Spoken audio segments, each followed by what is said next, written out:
Às vezes, a gente se sente assim. Tanto sofrimento que desgasta.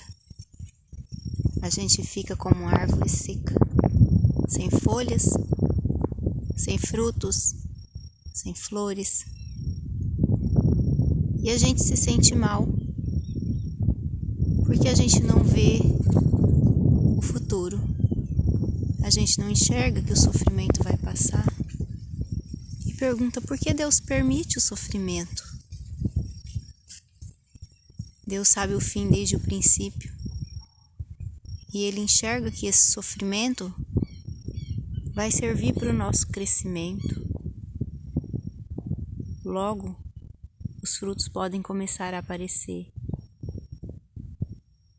Onde não se havia nem folhagem, algumas folhas começam a aparecer. Se confiarmos em Deus, no meio do sofrimento, aquilo que era assim vai florescendo, frutificando, porque Deus sabe o que faz, nós não sabemos.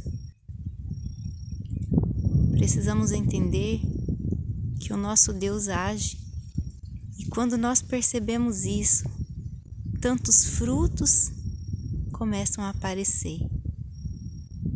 Isso vai servindo de mensagem para a nossa vida, que o que importa não é o que a gente está passando hoje de sofrimento. O que importa é o fim, que Deus já sabe desde o início. Por que Deus permite o sofrimento?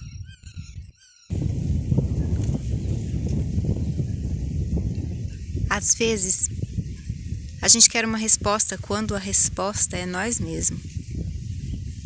Às vezes a gente quer que Deus nos dê uma resposta do porquê estamos sofrendo. Não entendemos muitas vezes que a resposta está em nós. Deus não precisa nos explicar nada do que Ele faz. Ele é Deus. Não é nós que criamos Deus, é Deus quem nos criou.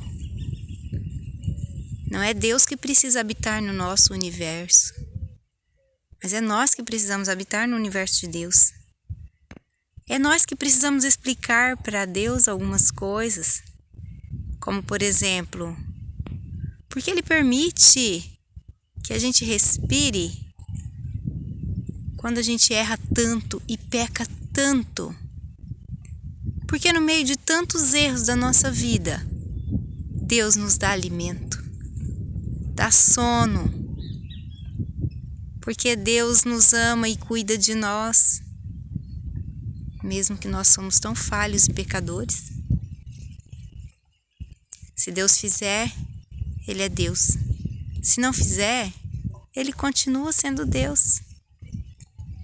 Nós precisamos entender que não é nós que ditamos as regras para o Criador. Muitas vezes nós queremos que Deus faça aquilo que a gente quer, quando na realidade, tudo que a gente faz já está dando errado e a gente quer que Deus faça aquilo que a gente quer ainda. Deus é soberano, grandioso. Todas as coisas que Ele faz cooperam para o bem. Deus permite o sofrimento, porque o sofrimento não é o fim. Muitas vezes nós nos achamos em tempos de vida onde nós achamos que o sofrimento é o fim. Deus não prometeu que nós não teríamos aflições.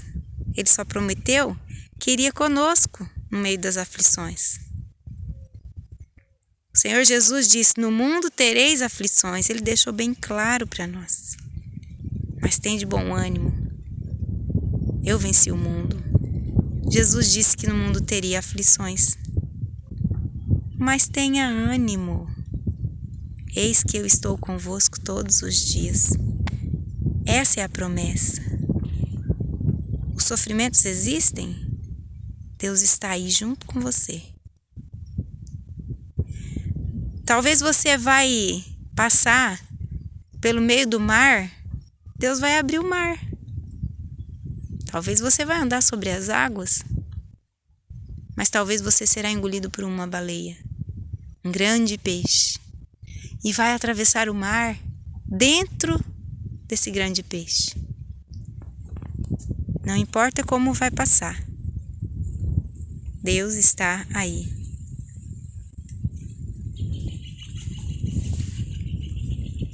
Deus sabe o fim desde o princípio. Não tente mudar Deus. Deixe Deus mudar você.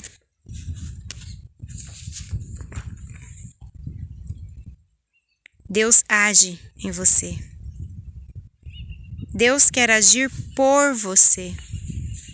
Muitas vezes estamos esperando um milagre, mas não queremos ser o milagre de Deus aqui na terra.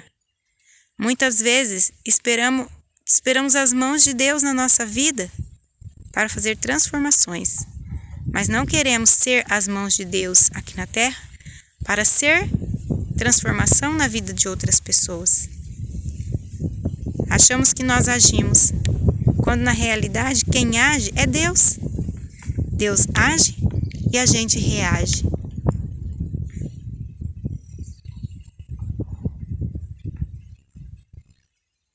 Deus nunca erra. Jamais. Mesmo que nós achemos que as coisas não estão dando certo, que está tudo errado, se Deus está no controle, está tudo certo.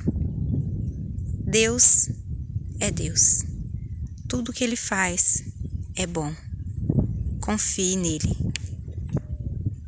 Você será feliz, porque no meio do sofrimento que o inimigo coloca, Deus está presente para te aliviar, te ajudar, te amar, te salvar, te conduzir.